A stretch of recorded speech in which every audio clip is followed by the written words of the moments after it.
रात्रीचा पाऊस भिजवत होता माळ. घाटावर धुकं जमिनीला चिकटलं. नारळाच्या पानातून वारा फुसफुसला.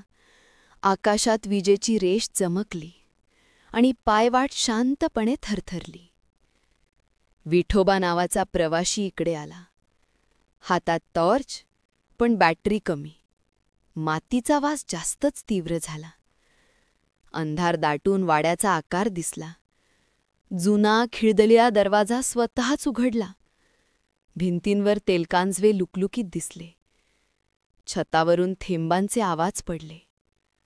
खोलीत कुबट वास अचानक वाढला. पाठीमागे पावलं कुणाची तरी ऐकली. तो वळला पण कुणीच नव्हतं. हवा मात्र उबदार श्वासासारखी हलली. तो पुढे गेला चरचर आवाज करत. मातीवर ओले ठसे दिसू लागले. लहान पाय पण दिशा अनोखी. पैंजणाचा मंद छणछण आवाज घुमला. टॉर्च चमकली आणि लगेच विझली. अंधारात चांदण्याप्रमाणे 2 डोळे. मुलीचा आकृतिबंध हळूहळू पुढे सरकला. ओले केस चेहऱ्यावर चिकटलेले होते. साडी नाही, फक्त फाटलेला आच्छाद.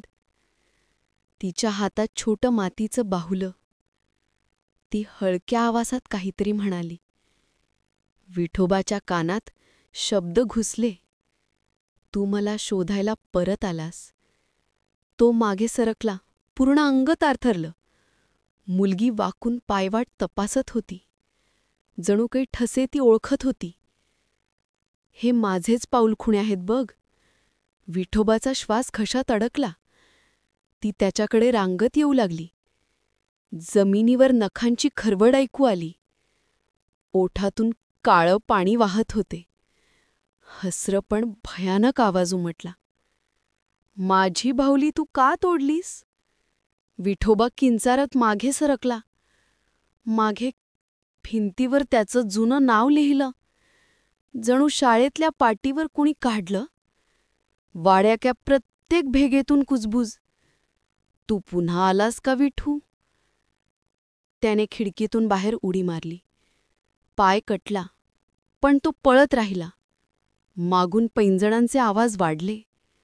जंगलात वाऱ्याने पूर्ण वेग घेतला. प्रत्येक झाड त्याला अडवत होतं. अंधारात तिचा चेहरा चमकला. ती आता झाडावर बसलेली होती. टोकदार दातांनी हसणं अधिक वाढलं. तू मला सोडून जाऊच शकत नाही. विठोबाने रस्त्याकडे धाव घेतली. समोर गावाची एक मंद दिवटी. पण दिवटीखालीच ती उभी होती. ओठांवर भीषण काळं स्मित उमटलं. तुझं नाव मी परत घेतलं. त्याने डोळे मिटत प्राण टाकले. पाऊस थांबला आणि वारा गेला. दिवटी स्वतः विझत शांत पडली.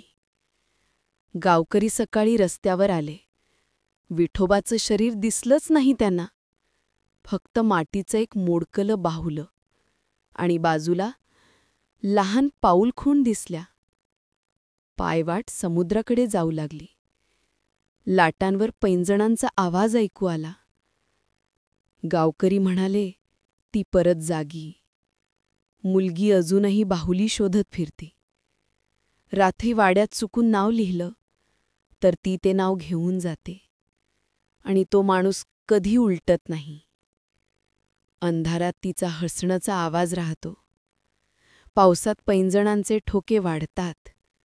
मातीचा सुगंधच तिचा पाऊल ठरतो. आणि कोकणात अशी पावसाळी रात्र कधीही पूर्ण सुरक्षित नसते मित्रांनो.